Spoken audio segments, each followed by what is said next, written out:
Welcome to Hockey from Home, presented by Kemba Financial Credit Union. We're celebrating the 20th anniversary of the Columbus Blue Jackets. I'm Bob McElligott. I'm with Jody, Shelley today, and our guest is RJ Umberger. And RJ, thanks for taking some time for us. We wanted to get a guy that's here, that can really relate to what's going on in Columbus with us today. So thanks for being with us.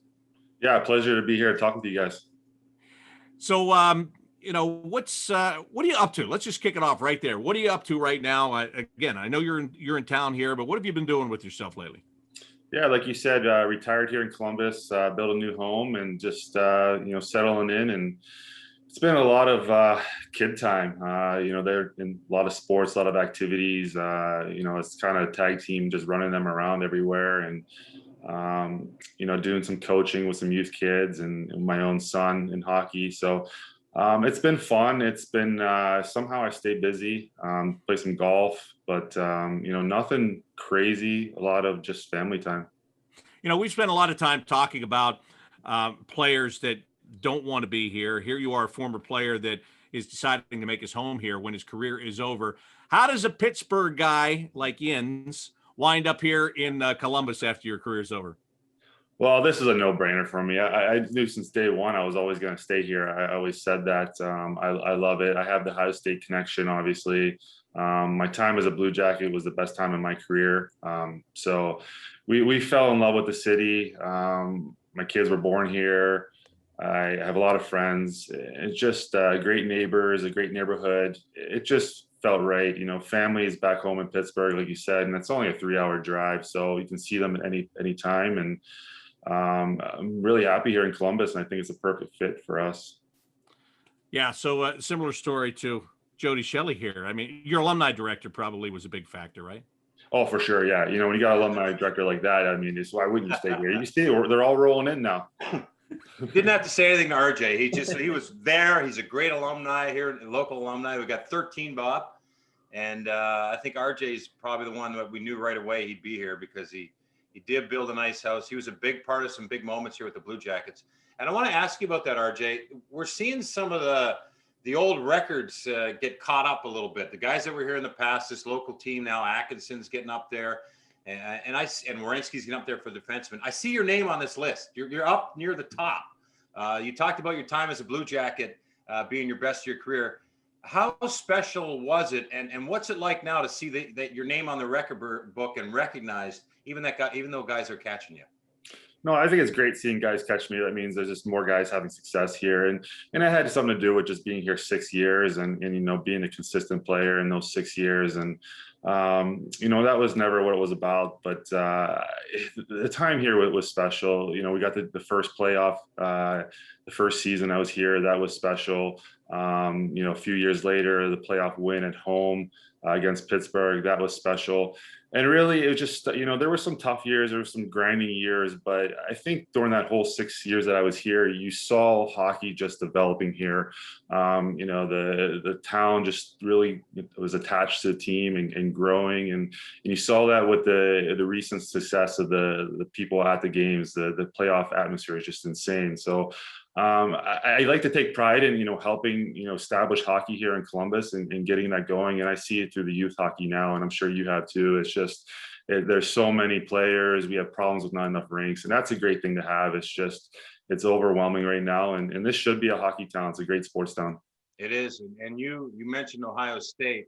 I remember you guys used to follow the Blue Jackets back then, and just where it was then, where it is now. Jack Dolpe last night, a former Ohio State Buckeye, scores a big goal. He's, later in his career, but boy, he's re-energized there. What's it mean to be a Buckeye in this town with a National Hockey League team right across the street? Well, I think it's special. Just being a Buckeye in general, you know what it's like here. It's crazy. It's just a Buckeye community. So it's special to have that connection. I've always taken pride in it. It's, the reason why I came to Columbus in the first spot back in 2000. I wanted to be a Buckeye. I stepped foot on campus and I fell in love with it immediately. So then to have the opportunity to play as a Blue Jacket and be a Buckeye, I mean, there's only been a handful of guys that have done that, and it's special. You know, they'll all tell you the same thing, and I think you have an immediate connection with the fans once that happens. And you know, you just see on Delpy last night the smile on his face, the work he's put into it from Ohio State to now.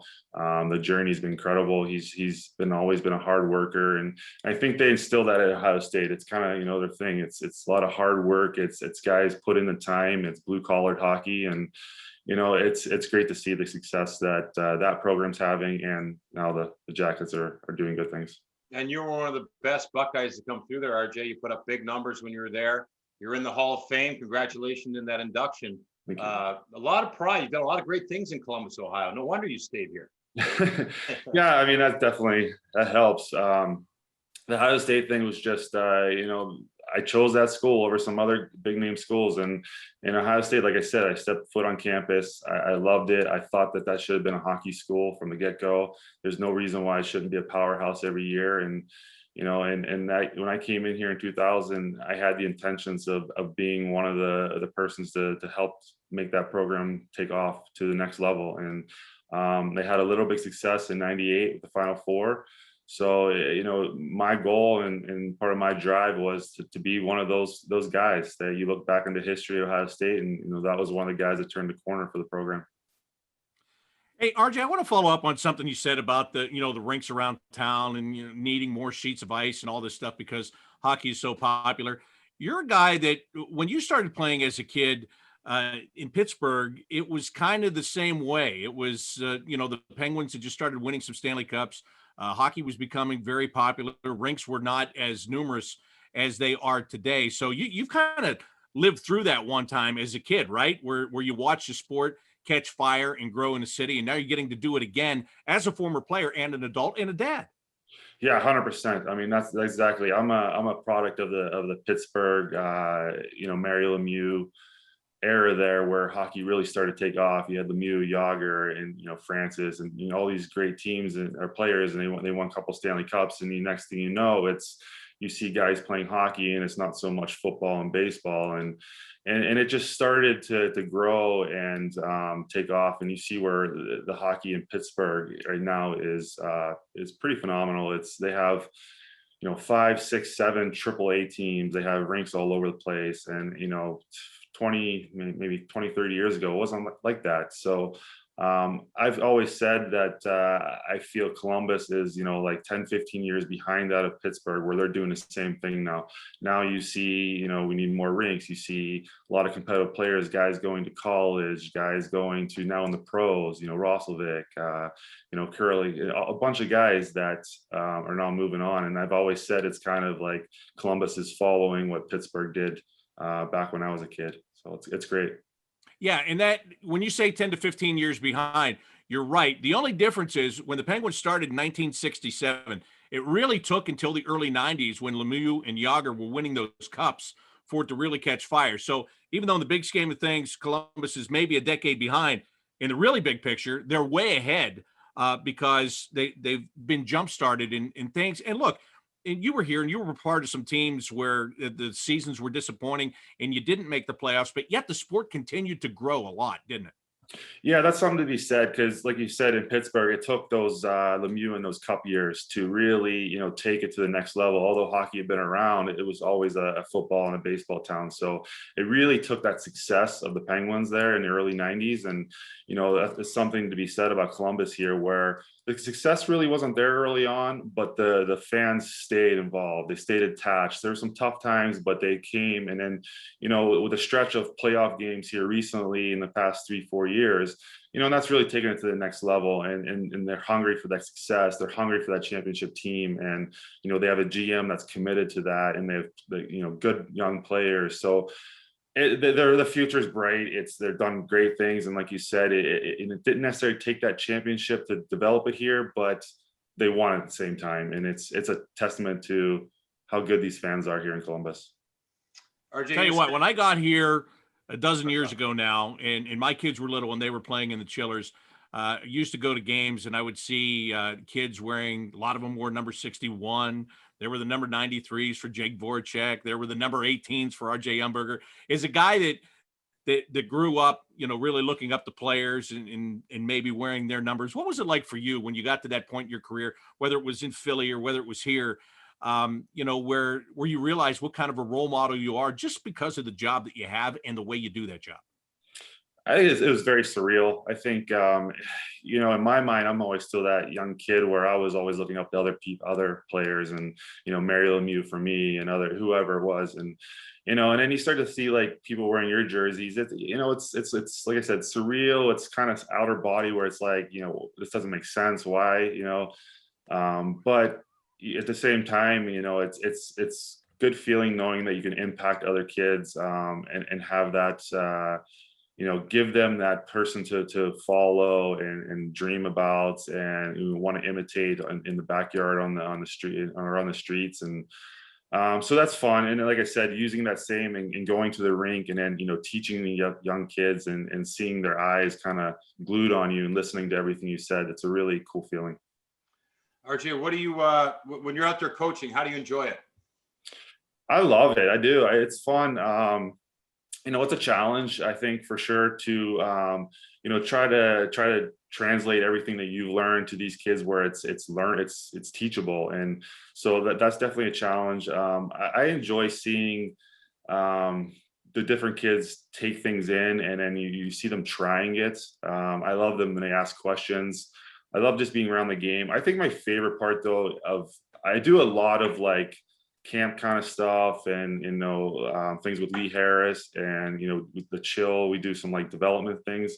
But when I do have the opportunity to do like actual games and coach behind the bench, I think that aspect for me is a lot of fun, because I feel like I can relate to the systematic play of the game really well, and I can read things, what's happening, and how to adjust a team focus towards the game. So that part of it, I think it's fun. And then, just continuing myself to learn how to teach young kids is fascinating. I've been in hockey for so long, and I just recently did a coaching clinic with USA Hockey, and I found some pointers and things from that is unique. And, one thing that I found out from them was that each practice for these young kids is worth 7 games.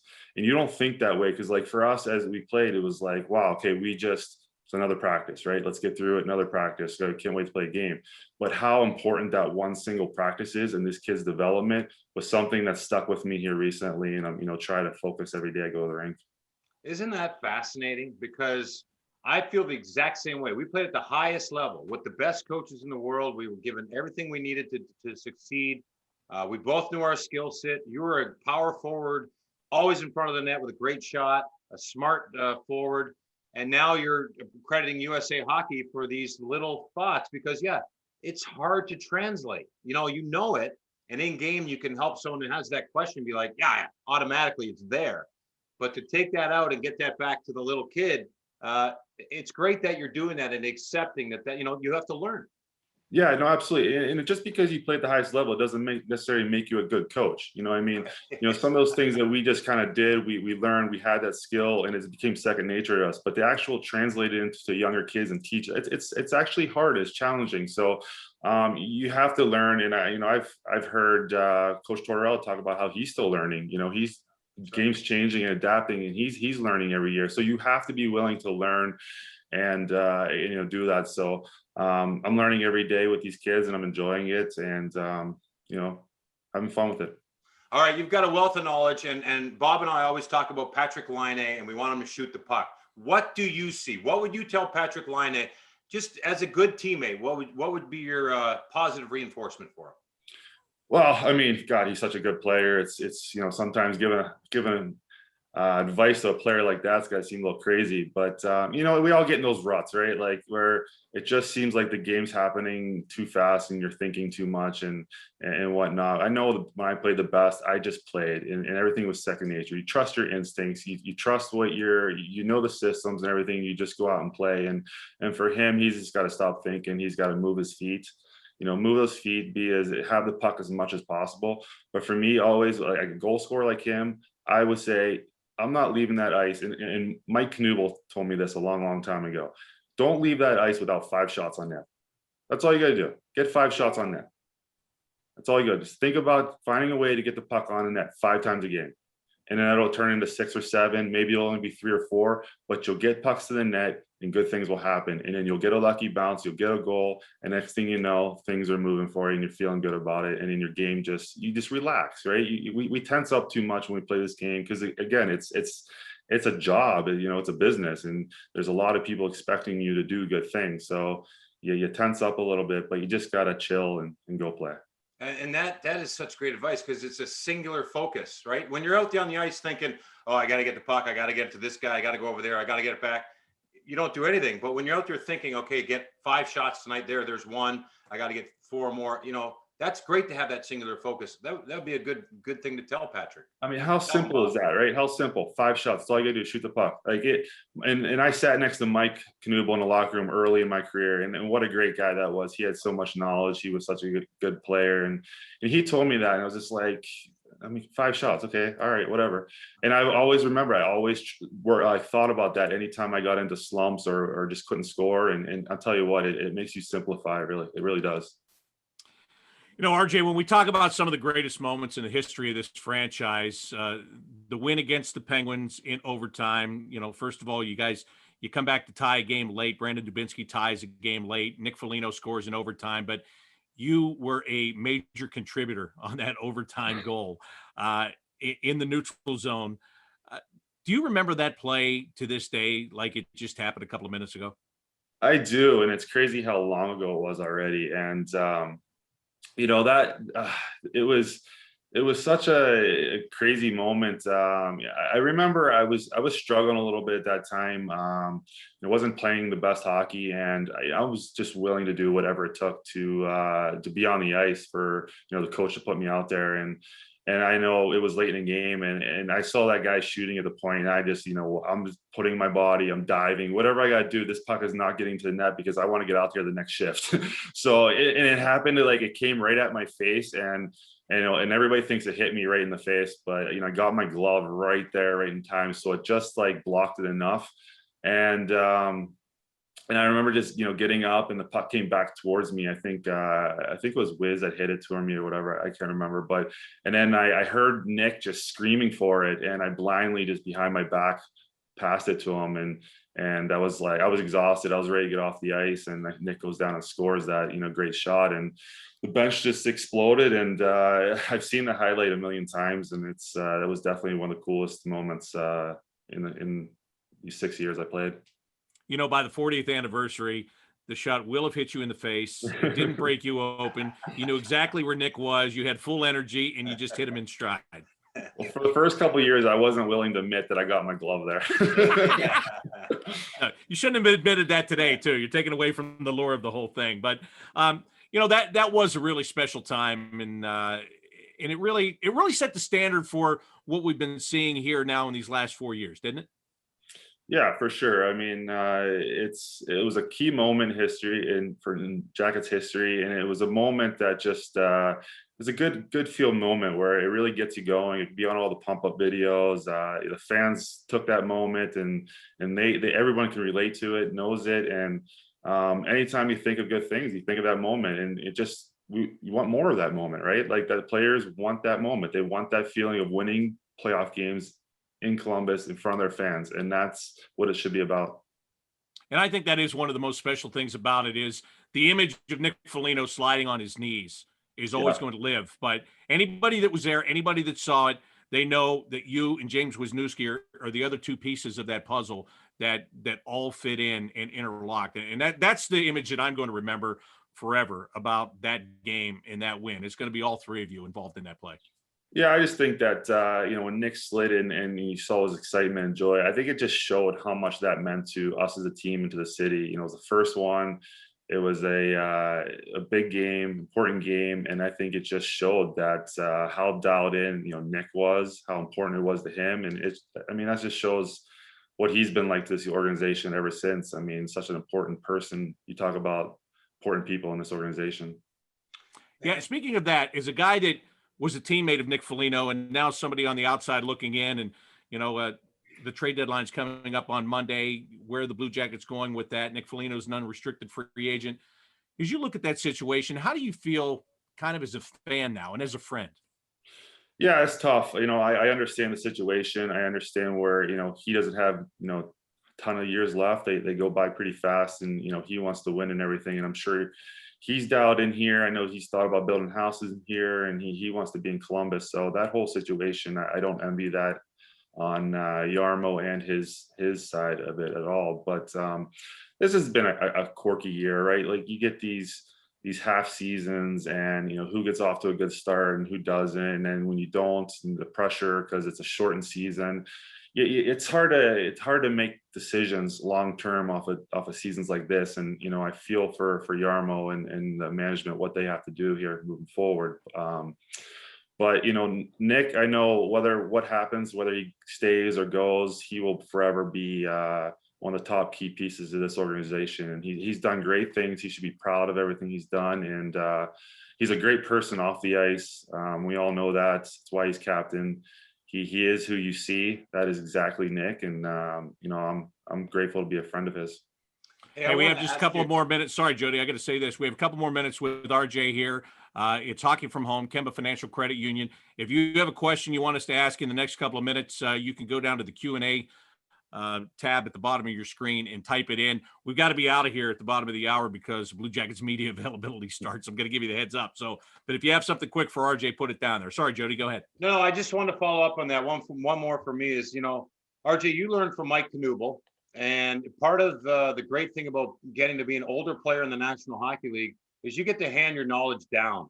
And when you got here with Nick Foligno, he was a younger guy. And it wasn't too long ago you impacted him.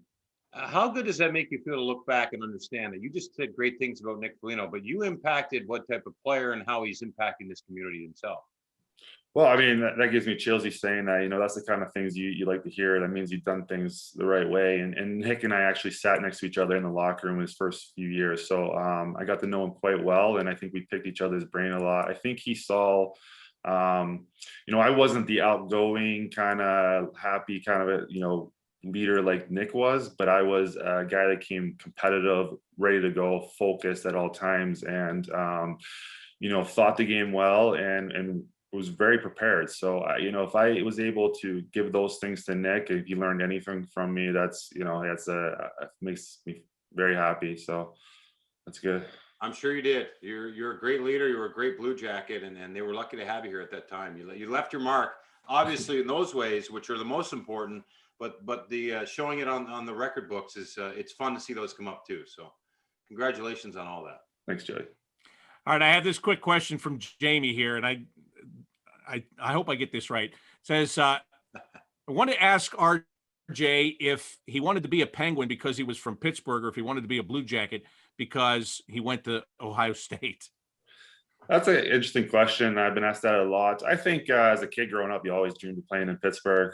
For me, it was kind of weird how my career started out signing in Philadelphia, and everybody in Pittsburgh was kind of mad at me. But I think there was, I think kind of mad at you. Yeah, come on. Much. Yeah, really mad. Yager did the same thing. Don't worry about it. He did that. Yeah, exactly. Yeah, they were more mad at Yager. So if that makes you feel any better.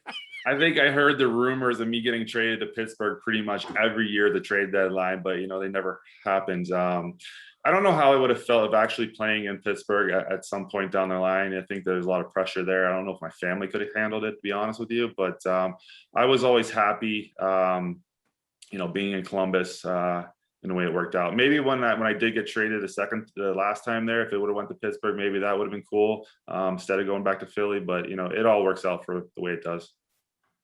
All right, here's one for you. Now, this person didn't put their name on here. I have an idea why, but it says, this is not a question, but I became a Blue Jackets fan when I was 7 because I got to go to Nationwide and meet the players, and I thought it was cool that your name sounded like Hamburger, so I started watching all the games with my dad just to see you play. So that's probably why it comes up as anonymous. They don't want to admit. I can't tell you how many times I hear that, so I'm good with it. Whatever gets you to the games. That's right.